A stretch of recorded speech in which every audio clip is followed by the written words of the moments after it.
Hey YouTube. I was just up on the boardwalk listening to the moron philosopher. His words, not mine. I don't feel that way about him at all.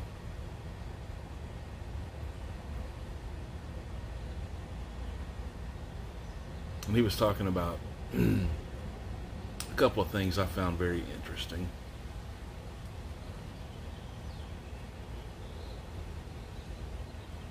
And I thought I would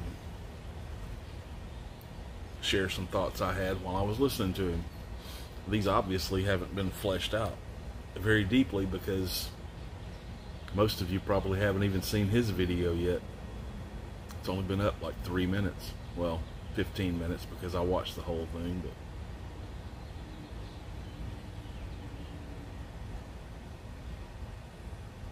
one of the things he was talking about was the benefits of being wrong. And that part, that whole section, I agree with.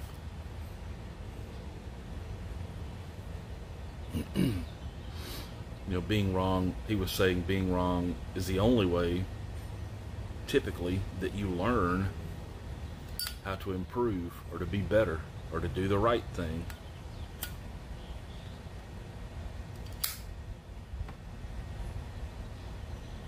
There's only two ways, really, that I can think of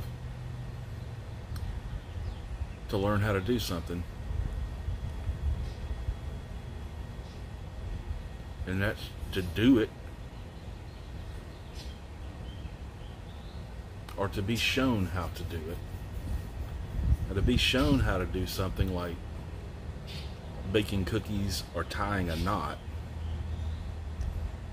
you can learn that way. Someone can teach you how to tie a knot, and you can probably do it the first time you try it. That's how I learned to tie a necktie.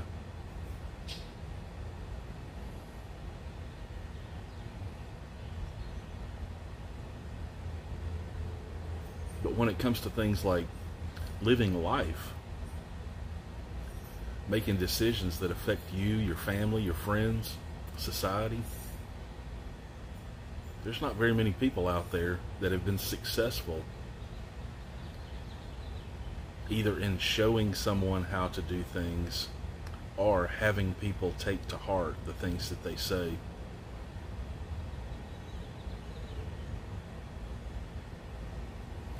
People are just too invested in the idea that they know what they're doing to listen to other people most of the time.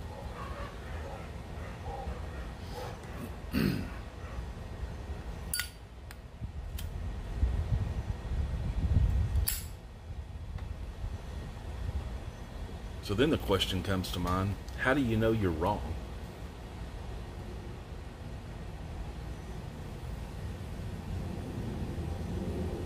Well, if you take the cookies out of the oven and they're burned to a crisp, that's a pretty good indicator that you did something wrong.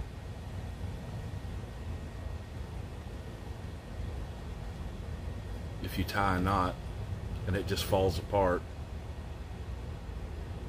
you probably did something wrong.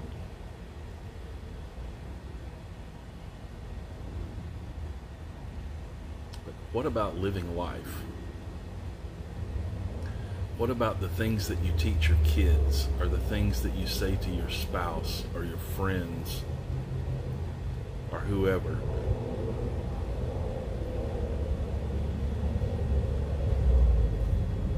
Well, there's really only a few ways that you can understand that you're wrong.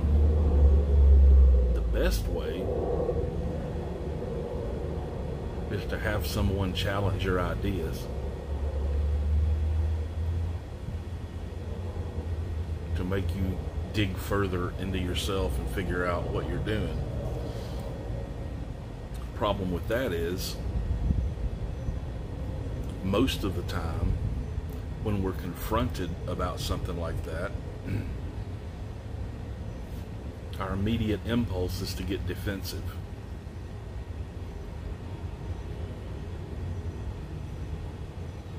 And there are reasons for that. One is we're so heavily invested in the idea that we know what the hell we're doing.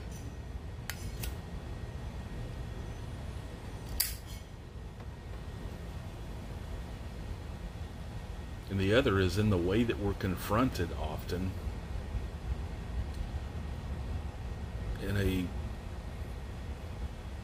instead of a respectful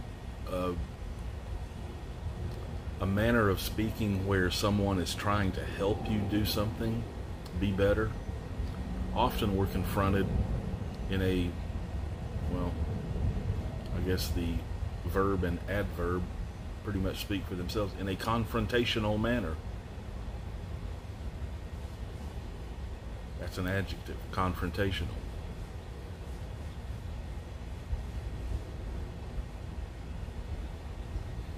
And that typically leads to headbutting. So, for example, if Piers Morgan, if I made a statement and he came out and challenged it, it seems more often than not his manner of challenging is to call you an idiot or a moron or something like that. In which case, I'm not very interested in what he has to say. He may be right, but I'm not very interested in what he has to say, simply because of the way he's saying it. I think we in our lives have very few people in our circle that can challenge us in a way that makes us listen and understand what it is they're trying to do, trying to help us with. That's a rare commodity, it seems, these days. So those are two ways. The third way is just by the experience, when we're speaking of life stuff, of the experience of the outcome of your actions. And sometimes that may take 10 minutes, and sometimes it may take 30 years. People that treat their kids in a certain manner, I'm not judging the way anybody raises their kids, but oftentimes that shows up in the kid's psyche 20, 30 years later. And, often it is relatable to the way they were raised or the way they were treated.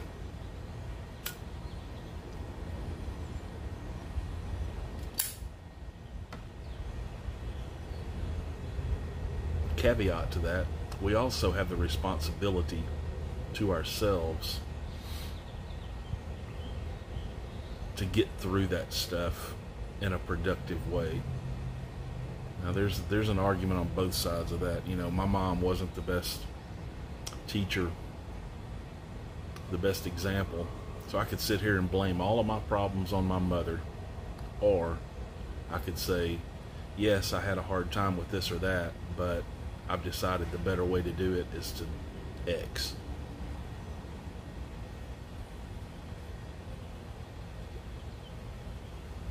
And I understand there are situations that are, like abusive and things that take a little bit more effort, but I'm just talking about generally speaking.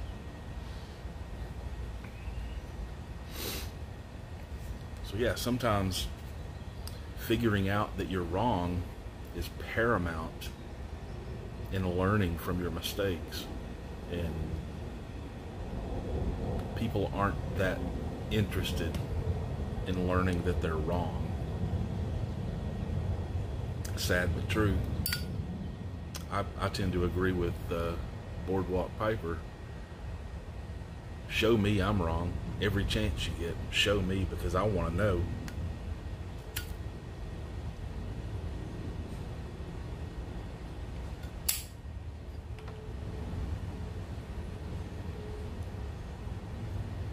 That's the reason I make a bunch of the videos that I do, excuse me.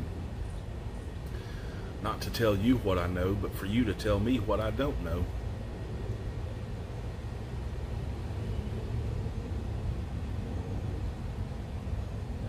And I think the former far outweighs the latter.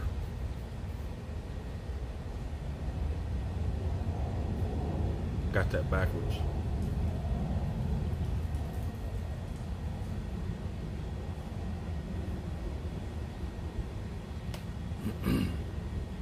So that was an interesting thought process that he was going through there. And those are some things I thought about. The second thing he talked about was looking back, not looking back.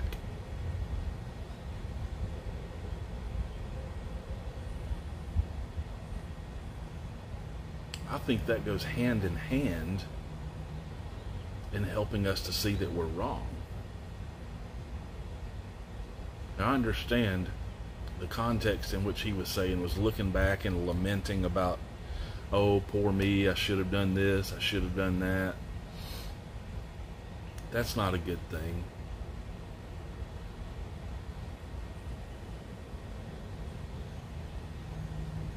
What I should have done 10 years ago is practically trivial compared to what I should do today. So I agree with that. The angle I'm coming from is, if we don't examine the past frequently,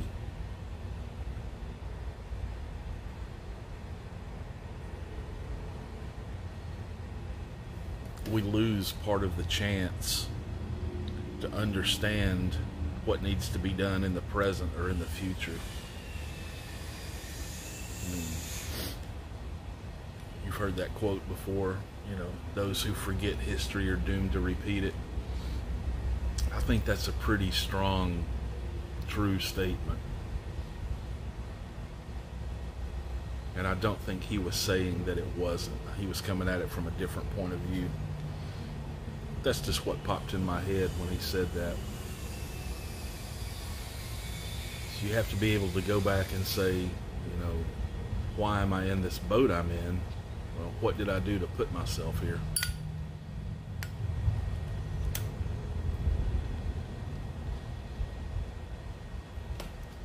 Why am I having to relight this pipe so much? Well, maybe I didn't pack it right.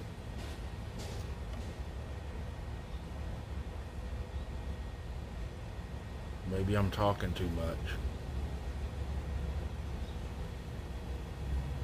Maybe it was too dry. Maybe it was too wet. That kind of stuff.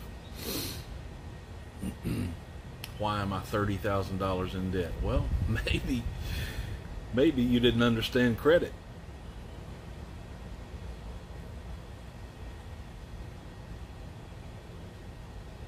Why do all the people that I think are my friends avoid me?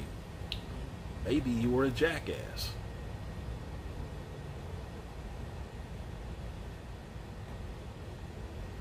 I've said it before in my videos, and I think it's absolutely critical in our lives.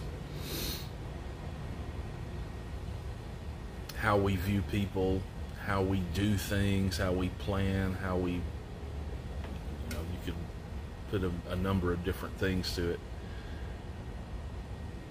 The best teacher is to buy yourself a mirror and look into it often. Don't settle for who you are. You can always be better. And if you think you can't, then you're probably the perfect example of someone who can.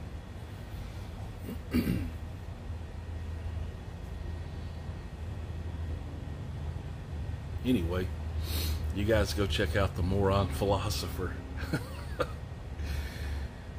Boardwalk AC NJ. Boardwalk space AC space NJ.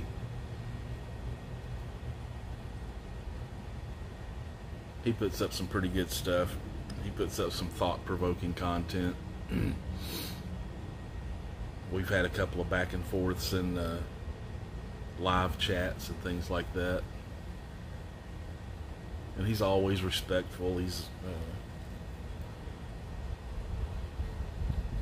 sometimes he's critical of the things I say, and sometimes he agrees with the things I say. But that's part of the process, man. If you're going to be mad at somebody because they're critical of something you said, maybe you should examine the thing you said. If you're going to be mad at somebody because they were calling you names, that's different. But anyway, That's about all I got. You guys have a good day. Enjoy your pipe and ignore the hype.